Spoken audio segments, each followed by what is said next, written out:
Hello ஃப்ரெண்ட்ஸ், welcome back to media talks. நான் உங்கள் மௌனிகா. நேற்றுக்கு ஷேர் பண்ண ப்ரோமோ ரொம்ப நல்லா இருந்துச்சு. யாருமே எதிர்பார்க்கவே இல்லை. நம்ம டீம் சர்ப்ரைஸாக வெள்ளிக்கிழமையே பார்த்திங்கன்னா ப்ரோமோ ரிலீஸ் பண்ணிட்டாங்க. கண்டிப்பாக ஞாயிற்றுக்கிழமையும் ஒரு ப்ரோமோ வரும், என்னோட ஒரு கணிப்புப்படி.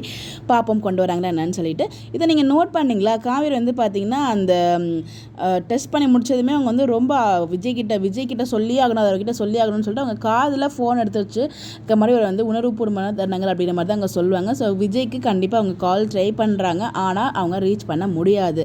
அது என்னன்னு சொல்லி நான் அடுத்த வீடியோவில் நான் ஷேர் பண்ணுறேன்.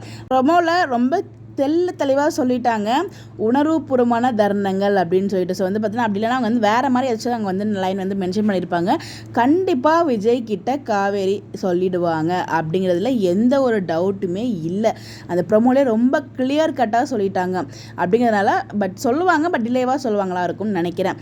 ஸோ அது டபுள் கோடு வந்ததுக்கப்புறம் அவங்க மூஞ்சில் ஒரு ரியாக்ஷன் கொடுப்பாங்க பாருங்கள், அந்த ஒரு ஆனந்த கண்ணீர் விடுவாங்க பாருங்கள். அப்பா, ஒரு ரியலாக ஒரு பொண்ணு ப்ரெக்னென்ட்னா எந்த மாதிரி ஒரு ஃபீல் இருக்குமோ அது அவங்களோட ஃபேஸ் எக்ஸ்பிரஷனில் ரொம்ப அழகாக யதார்த்தமாக ஆக்ட் பண்ணியிருப்பாங்க காவேரி. ஸோ அது எத்தனை பேர் நோட் பண்ணீங்க? அந்த மூஞ்சி அந்த கண்ணீர் வரும்போது நம்ம ரியல் லைஃப்பில் நம்ம எந்த அளவுக்கு ஃபீல் பண்ணுவோமோ அதை ரொம்ப அழகாக ப்ரொஜெக்ட் பண்ணியிருந்தாங்கன்னு தான் நான் சொல்வேன் காவேரி இந்த இடத்துல.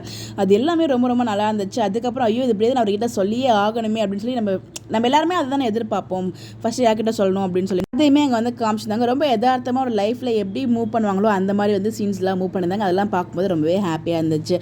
வீக்காக ஃப்ரெண்ட்ஸ் எல்லாரும் எதிர்பார்த்துட்டு இருக்க அந்த ஒரு தினம். ஸோ விஜய் கிட்ட சொல்லும்போது விஜயோட ரியாக்ஷன் எப்படி இருக்க போகுது, எந்த மாதிரி பிஹேவ் பண்ண போகிறாரு, எவ்வளோ ஹாப்பியாக இருக்க போகிறாரா, எமோஷனலாக இருக்க போகிறாரா, அவரோட ஃபேஸ் ரியாக்ஷன் பார்க்கணும். எல்லாரும் வெயிட் பண்ணிகிட்டு இருக்கோம். பார்ப்போம் என்ன மாதிரி கொண்டு போகிறாங்க அப்படின்னு சொல்லிட்டு. உங்களுடைய கருத்துக்கள் மறக்காமல் கமெண்ட்டில் சொல்லுங்கள். Bye bye.